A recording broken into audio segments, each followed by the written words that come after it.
any administration that is counter the productivity of France, we pull you down and we dethrone you in the name of Jesus. Today, we serve an expiring notice to you.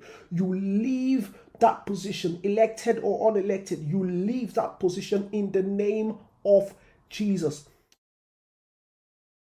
Well, France's prime minister has been ousted from the government in a confidence vote. Lawmakers voted overwhelmingly to remove Francois Bayrou after just 9 months in office.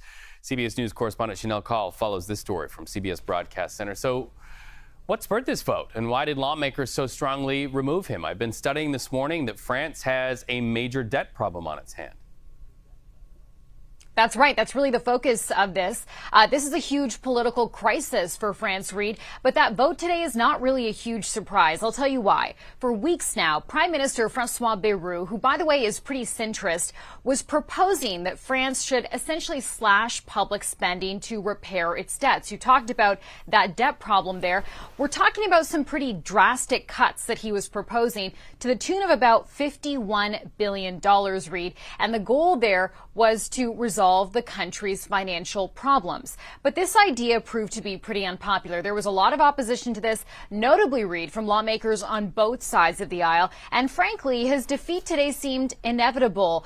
He actually called the non-confidence vote himself today in Parliament. In fact, our partners at the BBC had reported that his speech at the National Assembly, quote, felt like a funeral procession for his minority government. So that vote came in 364 to 194 against him.